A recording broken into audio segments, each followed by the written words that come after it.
नमस्कार। आप सभी का मेरे चैनल कोर्ट से में स्वागत है।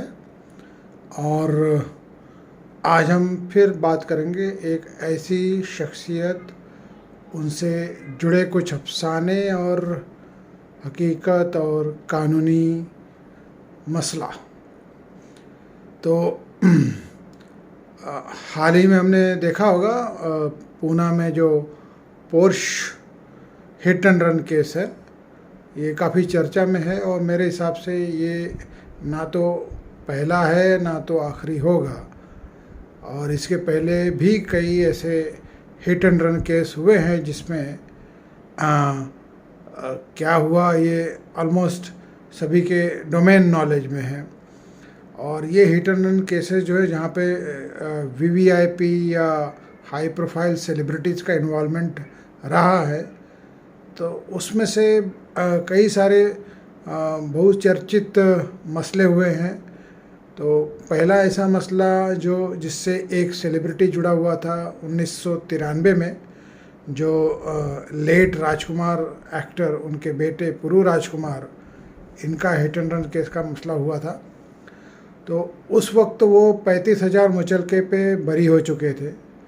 फिर 2001 के आसपास बहुत ही फेमस और चर्चित हिट एंड रन केस एक सुपरस्टार से जुड़ा हुआ था, जिसे सेशन कोर्ट से कन्विक्शन मिलता है। फिर बाद में बॉम्बे हाई कोर्ट उसे एक्विट कर देता है। वो भी एक अपने आप में बहुत ही चर्चा में रहा, कैसे कन्विक्शन ट्रायल कोर्ट देता है तो उसी दिन किस तरह से मेमो अपील फाइल होती है और तुरंत के तुरंत उस पर बेल भी मिल जाती है, कन्विक्शन भी स्टे हो जाता है।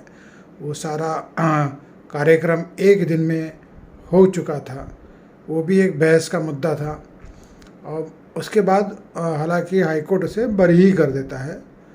और इसी बीच एक और बहुत चर्चित हिट एंड रन केस हुआ, जो कि 1999 में Delhi Lodhi road street hit and run case हुआ था, जिसे BMW hit and run case से जाना जाता है।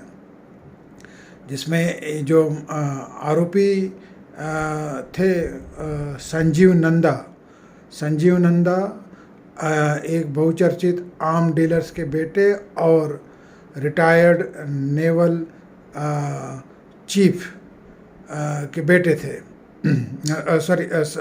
ग्रैंडसन थे। तो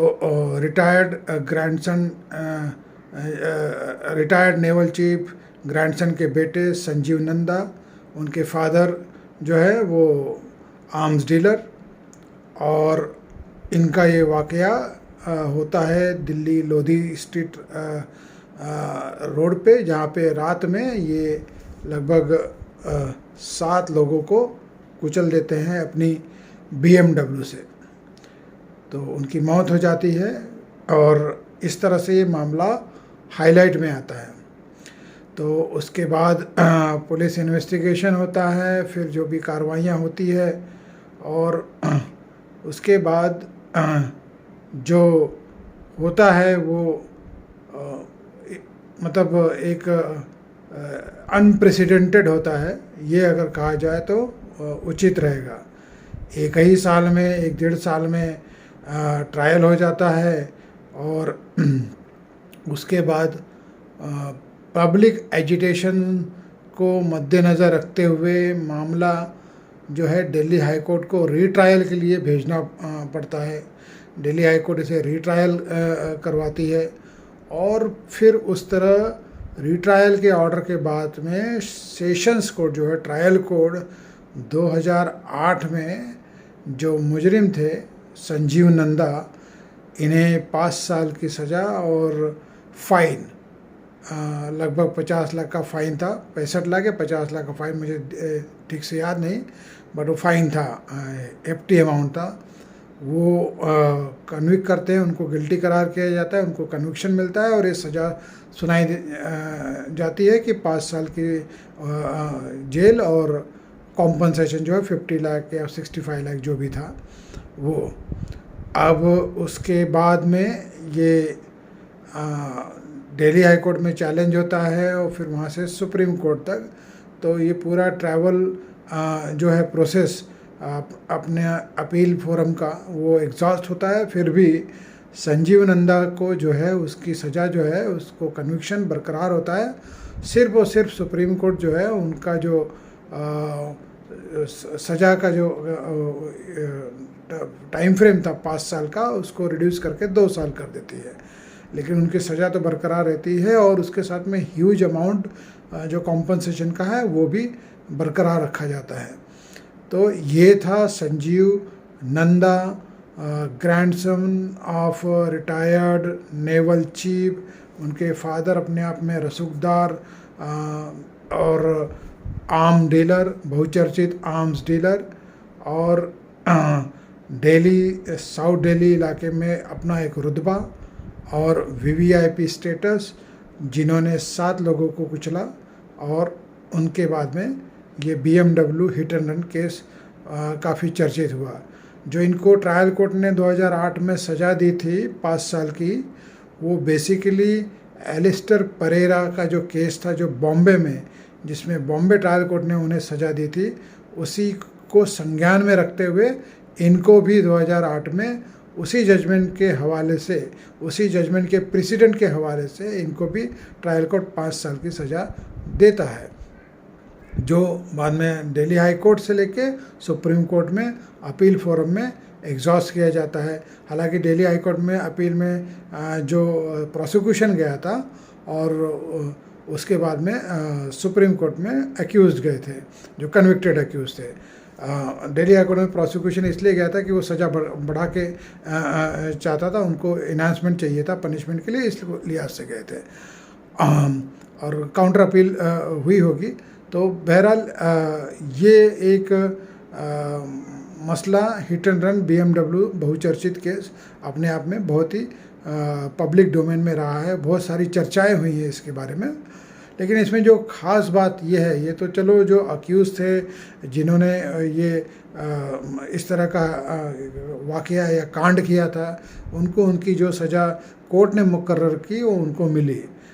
इसी मुकदमे के दौरान जो डिफेंस काउंसिल थे, जो संजीव नंदा की तरफ से थे, उनको भी और प्रोसिक्यूशन के भी तरफ से जो प्रोसिक्यूशन के काउंसिल थे, उनको भी कुछ मुकदमों का सामना करना पड़ा।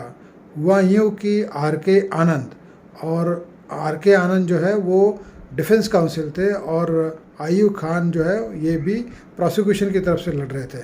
RK आनंद बहुत ही सीनियर काउंसिल और बहुत ही तेज़ तर्रार का लॉयर, और उनकी अपनी एक शख्सियत, उनका अपना एक रुतबा, हैसियत, जो कि बहुत ही हाई प्रोफाइल VVIP पॉलिटिशियंस के केस लड़ते थे। नरसिम्हा राव उनके क्लाइंट थे, चंद्रास्वामी उनके क्लाइंट थे। तो इस तरह का हाई प्रोफाइल उनका रुतबा था, और वो राज्यसभा मेंबर भी रह चुके हैं, इंडियन ओलंपिक एसोसिएशन के चेयरमैन भी रह चुके हैं, बार काउंसिल ऑफ इंडिया के भी चेयरमैन रह चुके हैं। तो ये सब उनका प्रोफाइल है। और ये जो RK आनंद है, ये और आयूब खान, इन्होंने मिलके कुछ इस तरह का हथकंडा अपनाया जिससे कि कोलूजन में ये ऐसी साठगांठ बनाई कि जिससे ये पूरा का पूरा ट्रायल ही जो है वो इन्फ्लुएंस हो जाए, विशिएट हो जाए।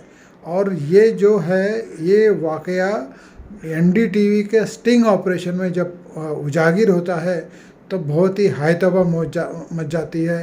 हाई कोर्ट को संज्ञान लेना पड़ता है, कंटेम्प्ट इशू करना पड़ता है, और फिर हाई कोर्ट कन्विक्शन भी देती है कंटेम्प्ट के अंदर इन्हीं RK आनंद सीनियर काउंसिल को और आयूब खान को। उसके साथ ही साथ इनका जो प्रैक्टिस का लाइसेंस है वो भी जो प्रैक्टिस करने के लिए जो बार काउंसिल ऑफ इंडिया से इनको लाइसेंस मिलता है वो भी रद्द कर दिया जाता है, यानी कि इन्हें प्रैक्टिस से ही डिबार कर दिया जाता है। जिसको ये सुप्रीम कोर्ट तक चैलेंज करते हैं, लेकिन सुप्रीम कोर्ट भी उसमें इंटरफियर नहीं करता। सुप्रीम कोर्ट ने भी अपना मत एकदम क्लियरली प्रदर्शित कर दिया कि कन्विक्शन जो है कंटेम्प्ट के अंदर सही है, आपका जो प्रैक्टिस है वो सही तरीके से बार कर दिया है, आपको प्रैक्टिस से आपका लाइसेंस सही तरीके से रद्द कर दिया गया है। तो ये वो ऐसा मुकदमा है जिसमें दो वकील जाने माने अपने आप में एक अलग रुतबा रखने वाले, डिफेंस काउंसिल और प्रोसिक्यूशन दोनों की आपसी मिली भगत जब स्टिंग ऑपरेशन के दौरान उजागर होती है तो उनके खिलाफ भी मुकदमा चलता है, उनको भी बाकायदा कन्विक्शन मिलता है, और सिर्फ भी कन्विक्शन नहीं, उनको पूरा का पूरा प्रैक्टिस से बाहर ही कर दिया जाता है कि यानी कि उनको प्रोफेशनल प्रैक्टिस में जो लाइसेंस था वो अपने आप में रद्द कर दिया जाता है। हालांकि आर के आनंद बाद में वो काफ़ी ह्यूज अमाउंट वगैरह डोनेट करके अपने आप को इस प्रक्रिया से अपने आप को वो साफ करने का पेशकश कर रहे थे। उन्होंने हेवी अमाउंट वगैरह एज अ सेल्फ इम्पोज जो है कंपनसेशन वगैरह दे दिया, वो एक अलग मुद्दा है। लेकिन ये ऐसा मुकदमा है जिसमें ये ऐसा हिट एंड रन मुकदमा है जिसमें डिफेंस काउंसिल, प्रोसिक्यूशन काउंसिल को भी सज़ा मिलती है उनके अपने गलत कर्मों की वजह से, और साथ ही साथ अभियुक्त जो है, जो अक्यूज़ है संजीव नंदा, इन्हें भी अपने कर्मों की सज़ा मिलती है और वो सज़ा बरकरार रहती है अंत तक, सुप्रीम कोर्ट तक। और इस हिट एंड रन केस को BMW hit and run case के नाम से जाना जाता है। तो ये रही आज की कहानी उन हस्तियों के से जुड़ी जो अपने आप में एक शख्सियत थे, उनका अपना एक रुतबा था। तो ये उनसे जुड़ी कहानी, उनकी हकीकत, उनका अफसाना और कानूनी पेचीदगियाँ जिनके सामने उनको जाना पड़ा और जिसके तहत उन्हें भी सज़ा मिलती है। तो ये रही आज की कहानी। मैं इसी के साथ ये आज का वीडियो समाप्त करता हूँ। कल फिर मिलूँगा एक नए मुद्दे के साथ में, एक नई शख्सियत, उनके अफसाने, उनकी हकीकत और उनसे जुड़े कानूनी मसले को लेकर।